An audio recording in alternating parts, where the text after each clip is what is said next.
Hello, this is Mike. Welcome to another episode of 5 Minute Mythologies. I just cracked open a delicious Rheingeist Truth IPA from the great city of Cincinnati, which is normally my concert fuel, but tonight it makes a great podcast fuel since Cincinnati, or just outside of Cincinnati, is where our current topic at hand takes place. So without further ado, let me introduce you to the Loveland Frog Man. So in 1955, one night about midnight, 1 a.m., a lonesome traveling salesman is driving all by himself along this dark, unmanned road just outside the Branch Hill neighborhood, just outside of Loveland, which is about 15 miles north of Cincinnati. His headlights shine upon these three figures standing on this bridge that he's about to cross, and he brings his car to a stop. The trio are just standing along this road, and they seem to be immersed in conversation, while the man, thinking that these are just young kids or teens, he blares his horn at them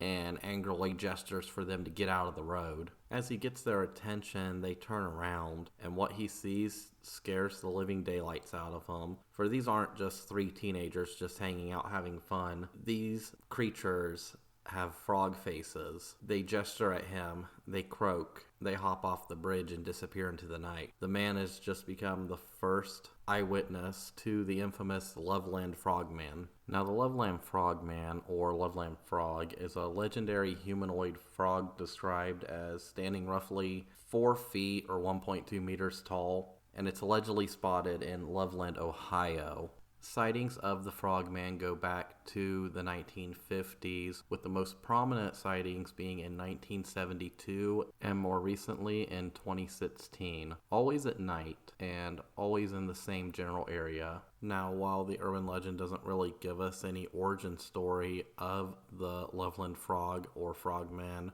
we can only assume that the myth originates the same way most urban legends do. Somebody comes across or sees something that they can't quite explain, and then they tell that story to someone who tells that story to someone, and so on and so forth, until it just becomes part of that local lore or history. Which brings us to the most famous sighting in 1972. So on March 3rd, 1972, at about 1 a.m., a Loveland police officer named Ray Shockey was driving on Riverside Drive near the Totes Boot Factory and the Little Miami River when an unidentified animal scurried across the road in front of his vehicle. His lights fully illuminate this animal, and it appears to be a 3 to 4 foot or 0.9 to 1.2 meters long frogman. It is said to have leathery skin, and it crouched like a frog before it momentarily stood erect and climbed over the guardrail back down towards the river.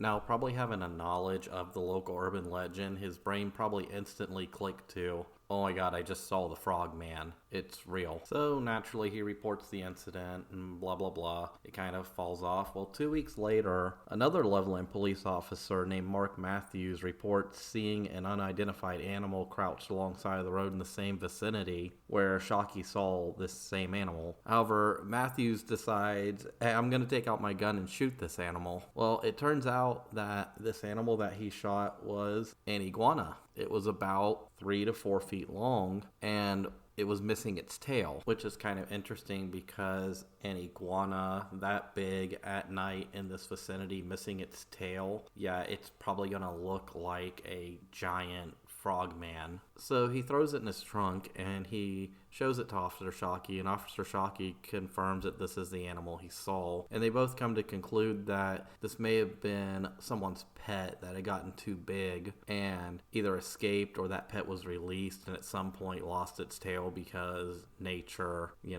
iguanas can easily lose their tails and grow them back. So that kind of brings that sighting to a logical conclusion, and the two police officers remain skeptical about it pretty much for the rest of their lives. However, the sightings don't go away. In 2016, 2 kids who were actually playing Pokemon Go in the area claimed to have looked across onto an opposite bank and they saw a very large frog with big glowing eyes staring at them before standing on its hind legs and disappearing beneath the surface of the water.